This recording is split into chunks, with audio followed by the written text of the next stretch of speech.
नमस्कार दोस्तों। अगर आप गंभीरता से तैयारी कर रहे हैं तो एक बात आपको निश्चित रूप से पता होगी कि मुख्य परीक्षा ही असली परीक्षा है। इसी के आधार पर आपकी मेरिट तय होती है, इसी के आधार पर आपका सिलेक्शन तय होता है, रैंकिंग तय होती है। ये सब पता है आपको। इसीलिए सीधे टू द पॉइंट हम ये जानेंगे कि मुख्य परीक्षा की तैयारी का बेस्ट तरीका कौन सा है। 3 क्वेश्चंस हैं जिनका जवाब आपको खोजना है। अगर आपके पास इन प्रश्नों के जवाब हैं तो सही मायने में आप तैयारी कर रहे हैं। अदरवाइज़ आप उन लाखों लोगों की तरह सिर्फ भटक रहे हैं, मेहनत कर रहे हैं, कुछ हो नहीं रहा और होगा भी नहीं, क्योंकि ये बेसिक बातें हैं। इनके बिना, इन तीनों प्रश्नों का उत्तर खोजे बिना तैयारी हो ही नहीं सकती। अभी आपको समझ में आ जाएगा। चलिए समझाता हूँ। सीधे पॉइंट पे आते हैं। पहला क्वेश्चन ये है, क्वेश्चन के फॉर्मेट में मैं आपसे बात करना चाहता हूँ ताकि अच्छे से चीज़ें दिमाग में बैठ जाए। What is the syllabus? क्या आपको पता है कि सिलेबस क्या है? आप मुख्य परीक्षा की तैयारी करना चाह रहे हैं और आपको ये नहीं पता है कि सिलेबस क्या है, हमें क्या पढ़ के जाना है। तो क्या आप अपने आप से कह सकते हैं कि मैं मुख्य परीक्षा की तैयारी कर रहा हूँ या कर रही हूँ? हो ही नहीं सकता। आप विषय पढ़ रहे होंगे, history, geography, polity, economy, art and culture, IR, ये सब पढ़ रहे होंगे। इसको तैयारी नहीं कहते। आपको पता होना चाहिए कि अगर हम हिस्ट्री पढ़ रहे हैं तो मुख्य परीक्षा के लिए हिस्ट्री में कौन सी चीज़ें हमें पढ़नी चाहिए। और ये कैसे पता चलेगा? जब आप सिलेबस देखेंगे तब आपको समझ में आएगा कि हिस्ट्री के किस हिस्से को हमें पढ़ना है, किस हिस्से को हमें ध्यान में रखना है। और भी चीज़ें हैं। ये तो पहली बात हो गई कि आपको सिलेबस का ज्ञान होना चाहिए, सिलेबस की गहरी समझ होनी चाहिए। और शुरुआत में अगर बात करें, सबसे पहले लेवल पे तो यही होना चाहिए कि आप इसको अच्छे से याद कर जाएं। सिलेबस के एक एक शब्द को अपने दिमाग में बिठा लें अच्छे से, खूब बढ़िया से, जैसे होता है ना कि एकदम घुल जाए दिमाग में जाके, किसी भी तरीके से वो निकले ना, सपने में भी कोई पूछे तो आप बता सकें। इस लेवल पे सिलेबस आपको याद होना चाहिए। तभी तो उसके नीचे आप गहरे उतर पाएंगे, तभी तो और अच्छे से समझ पाएंगे कि इस टॉपिक को अगर दिया गया है तो उस टॉपिक के अंदर और क्या क्या हो सकता है। जिन लोगों को लगता है कि out of the syllabus question पूछ लिया गया है, उनकी कमी यही होती है कि उन्हें सिलेबस की सही समझ नहीं होती। जब आप इसे याद करेंगे, इसे समझने की कोशिश करेंगे, तो सही मायने में वहाँ से आपकी मेंस की तैयारी शुरू होती है। आप जान पाते हैं कि क्या क्या आपको पढ़ना है। लेकिन सिर्फ इतने से काम नहीं चलता है। इसके आगे एक और क्वेश्चन है कि पिछले सालों में किस तरह के क्वेश्चंस पूछे जा रहे हैं। आप पॉलिटी पढ़ रहे हैं, आईआर पढ़ रहे हैं, इकॉनमी पढ़ रहे हैं, सिलेबस के अनुसार पढ़ रहे हैं, लेकिन सिर्फ उतने से बात नहीं बनेगी। आपको ये जानना होगा कि किस तरह के प्रश्न पूछे जा रहे हैं। यूपीएससी हो या स्टेट पीसीएस एग्ज़ाम हो, टॉपिक सेम है। जब आप खुद से पढ़ने जाएंगे तो जिस तरीके से किताब में बातें लिखी गई हैं उसी हिसाब से पढ़ेंगे, उसी नज़रिए से देखेंगे। या कोई वीडियो आप देखते हैं, कोचिंग में जाते हैं, कहीं से भी पढ़ते हैं, तो वो टॉपिक की समझ आपको बता दी जाएगी कहीं से भी। लेकिन उस टॉपिक को देखने का तरीका क्या होना चाहिए, किस तरीके से लेना है उस टॉपिक की समझ को, ये तभी पता चलेगा जब आप पिछले साल के क्वेश्चंस को देखेंगे।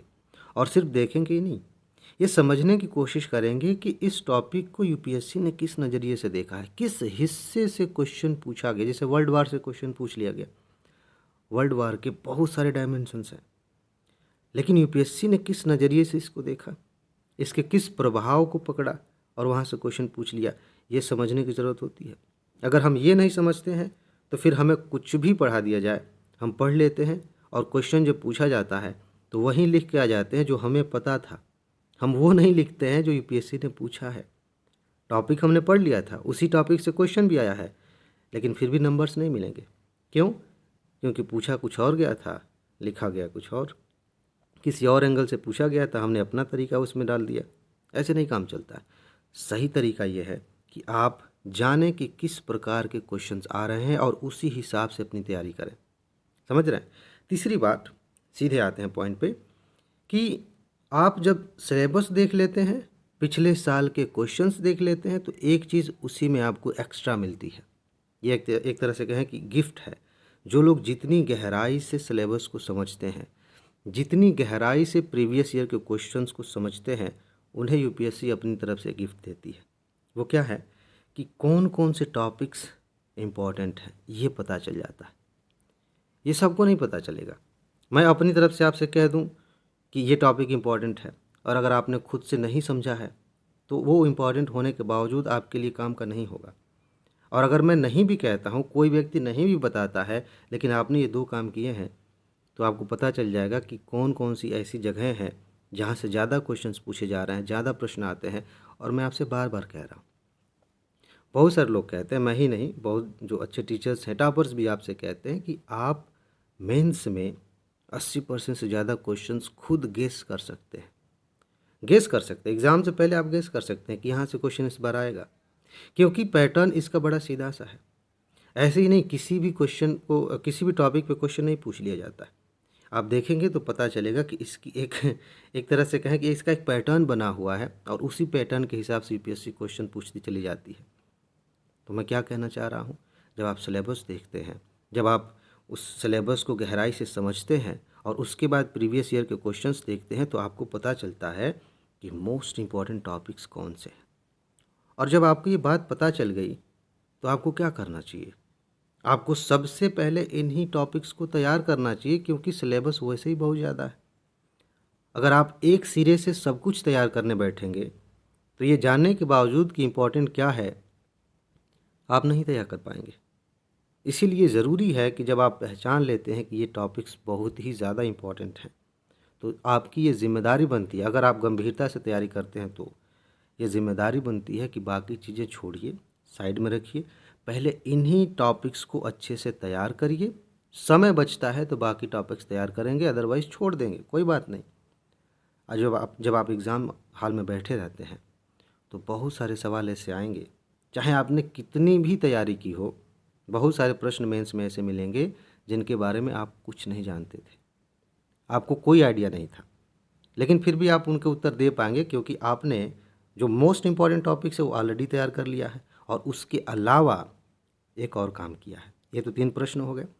अब सही मायने में ये सारी चीज़ें करने के बाद बहुत सारे लोग यहाँ तक पहुँच जाते हैं, यहाँ तक यानी कि सिलेबस भी थोड़ा बहुत समझ लिए, थोड़ा और गहराई से चले गए, देख लिए, प्रीवियस ईयर के क्वेश्चंस भी समझ रहे हैं, और उन्हें खुद से या किसी और के माध्यम से ये भी पता चल गया कि मोस्ट इम्पॉर्टेंट टॉपिक्स कौन है। लेकिन एग्ज़ाम में सारे प्रश्नों को सही तरीके से हल करने के लायक, सारे प्रश्न मतलब वो प्रश्न भी जिनको आपने अच्छे से तैयार किया है, और वो प्रश्न भी जिनके बारे में आप कुछ नहीं जानते हैं, उनके लायक आप कब बनते हैं? जब आप प्रैक्टिस करते हैं, जब आप बार बार प्रैक्टिस करते हैं। लेकिन प्रैक्टिस में एक प्रॉब्लम है। प्रॉब्लम प्रैक्टिस में नहीं है, बेसिकली हम लोगों में है, तैयारी में है।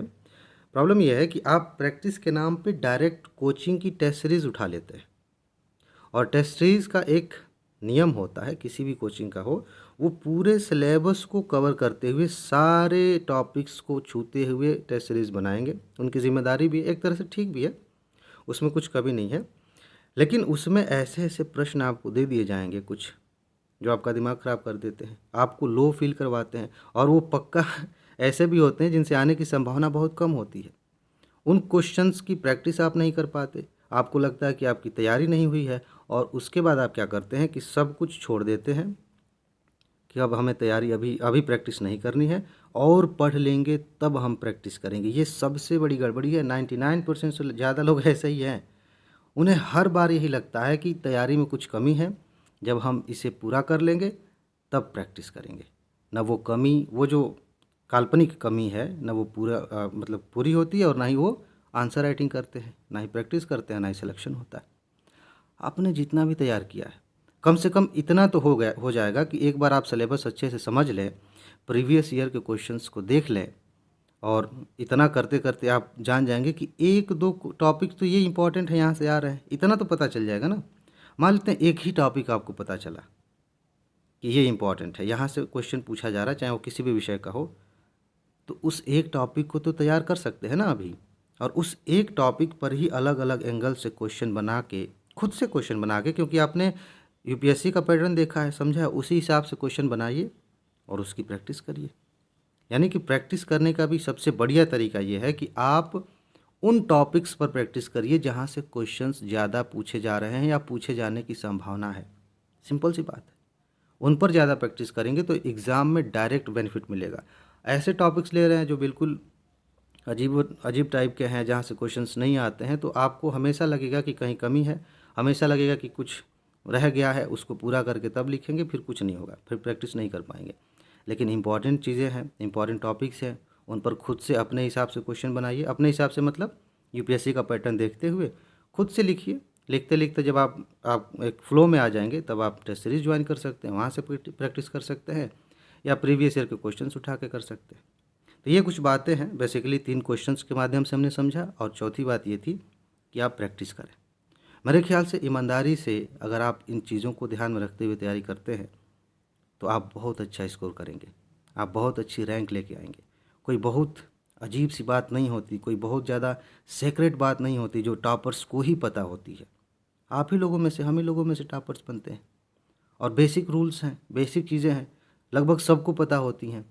जो करता है उसे रिजल्ट मिलता है, जो नहीं करता है फिर वो यही सब भटकता रहता है। फिलहाल उम्मीद है कि आप इन चीज़ों को करेंगे, अच्छे से ईमानदारी से इस पे काम करेंगे, और निश्चित रूप से सफल होंगे। ठीक है जी, तो इसमें बस इतना ही है। अपना ख्याल रखिए, खुश रहिए, मस्त रहिए, मुस्कुराते रहिए, जल्दी से सफल होइए और ज़िंदगी को एंजॉय करिए। आगे मिलते हैं। नमस्कार।